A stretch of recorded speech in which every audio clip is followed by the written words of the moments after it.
Hey guys, I wanted to give you some behind the scenes footage of what actually happens here, because I get so many questions and so many inquiries like, what is this process like? And I know you guys love to see the actual process and how things happen. So I'm gonna give you a little bit of this footage and knowing exactly how the fabric comes in. Now, you know, on truck day, sometimes I'll go live and show you guys that, hey, it's here. And I get super excited because we get so many colors and different textures. And it's like opening up get gifts on Christmas, because sometimes I don't really know what's coming in until it's actually here. And so as you guys can see, sometimes I get super excited and I'll kind of just rip through the bags just because I want to know like exactly what's in, what's the textures, what's the color. I want to touch it, feel it, all that good stuff. So when it first come in, right, we bring it off the truck, it comes via freight, and we bring it all in, and we'll either house it here or put it in our other office where the overflow is. So all of the fabrics come packaged, right, pre-rolled, all that good stuff. So this is where the team actually stores it under the table, and the process will actually start.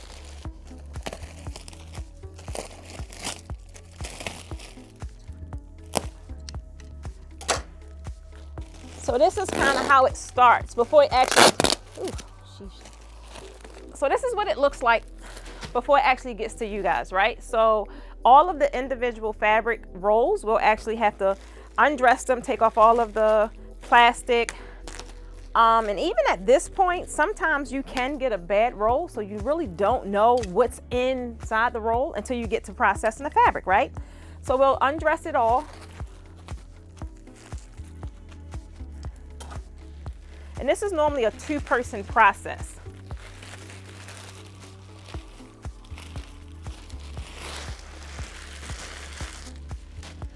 And so this is our little amazing makeshift table, right? So we kind of created this once we got a feel of exactly how we wanted to process this fabric the easiest way. And so we just made sure that the tables extended out to 12 feet because, you know, our panels are sold pre-cut in 12-foot lengths, right? So then we created this little packaging station, and we'll take a rod and we'll insert the rod into our fabric. Trouble one, I hope. Then it goes all the way through. So then it would go get placed on top of the table.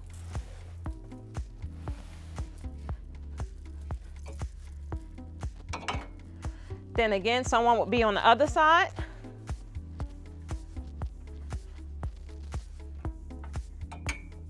And this is pretty much where the cutting will start, right?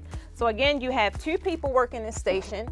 Then one person would take the fabric, go all the way down, make sure you lay it out. This is also a part of the inspection process because, again, like I said, sometimes these rolls, fabric can be damaged. It can have tape on it. It can have dust on it. It can have a hole in the inside. So that's how we actually came up with the mystery boxes. So the mystery boxes is actually great brand new fabric, but it may be a irregular piece, right? And which we can't sell it because all our products are parts, right? But it's a great item that someone could probably utilize making any kind of swags, or they can make chair covers, they can make sashes. There's so much you can do with the mystery boxes. But from here, you would run the scissors.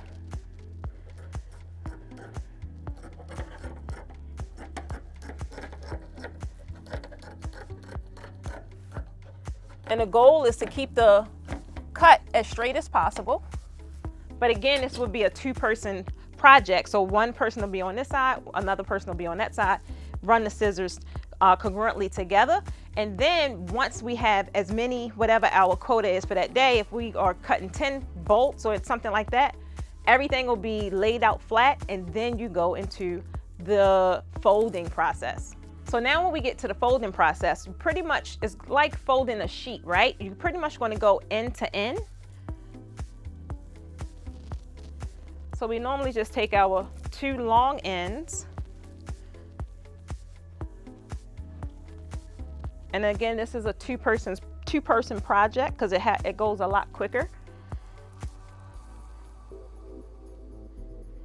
And just pretty much folding it, getting out all the wrinkles.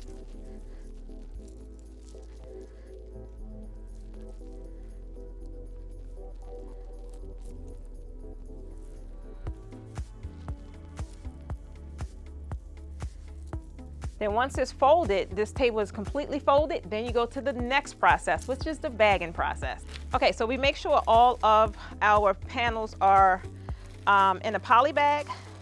We make sure that they are nice and neat. And they also put the warning labels on it, because gotta warn people not to put this by their noses because they'll suffocate. Okay, so that's it. Once everything is bagged, we'll categorize it up on, this is pretty much where we keep everything categorized according to the blend, the fabric blend. We carry 5 different blends, which is the velvet, the sheer, the taffeta, the sequin, and the stretch, right? So if you have any further questions, you want to be sure to subscribe to this channel, because I love hearing from my subscribers. All you have to do is put a comment below, and I'll see you in the next video.